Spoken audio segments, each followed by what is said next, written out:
ভারতের পার্লামেন্টে আবার হলো অ্যাটাক, কিন্তু এবার বন্দুক দিয়ে নয়, এবার করা হলো টিয়ার গ্যাস দিয়ে। এখানে দেখতে পারবেন ভারতের লোকসভায় টিয়ার গ্যাস দিয়ে অ্যাটাক করা হলো। দুনিয়ার সবচেয়ে বড় গণতান্ত্রিক দেশের সংসদের লোকসভায় টিয়ার গ্যাস দিয়ে হামলা। এত সিকিউরিটি থাকা সত্ত্বেও এই ঘটনা ঘটলো। আসুন সমস্ত বিষয়টা দেখে এবং বুঝে নেই। এখানে দেখতে পারবেন লোকসভায় কার্যকলাপ নিয়মিতভাবে অন্যান্য দিনের মতন চলছিল। সেই সময় হঠাৎ দুজন লোক সেই টিয়ার গ্যাস মারতে শুরু করে।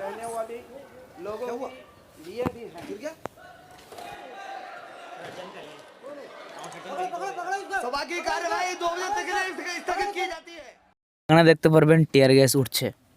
এখানে দিল্লি এবং পার্লামেন্টের সিকিউরিটিকে যোগ বানিয়ে দিল একদম।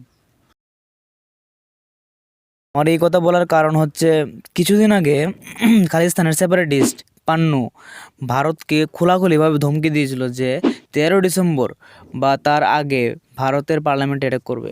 আমি এই নিয়ে একটা ভিডিও বানিয়েছি, আপনারা চাইলে সেই ভিডিওটি দেখতে পারেন। তো এই সব কথা আগের থেকেই জানা ছিল ভারতের বিভিন্ন সিকিউরিটি বিভাগের, কিন্তু এরপরও এত সিকিউরিটি এড়িয়ে যদি কেউ পার্লামেন্টের লোকসভার চলাকালীন সভায় টিয়ার গ্যাস মারতে পারে তাহলে সে বোমা বিস্ফোরণও করতে পারত। অতীতে 2001 সালে এমন ঘটনা একবার হয়ে গেছে এবং তখনকার সিকিউরিটি বা সৈনিকরা নিজেদের জান দিয়ে সংসদের বিভিন্ন সদস্যদের বাঁচিয়েছিলেন। এবং সেই ঘটনাকে স্মরণ করে বর্তমানে আজকে যে অনুষ্ঠান হচ্ছিল, আজকে সেই শহীদ সৈনিকদের জন্য আজকে স্মরণ দিবস হিসেবে পালন করা হচ্ছিল।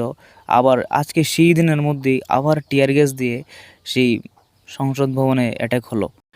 সো খালিস্তানের সেপারেটিস্ট পান্নু ওপেনলি বলেছিল যে পার্লামেন্টে অ্যাটাক করবে, ভারতের পার্লামেন্টে অ্যাটাক করবে এবং পার্লামেন্টের লোকসভা চলাকালীন সভায় টিয়ার গ্যাস দিয়ে অ্যাটাক হলো।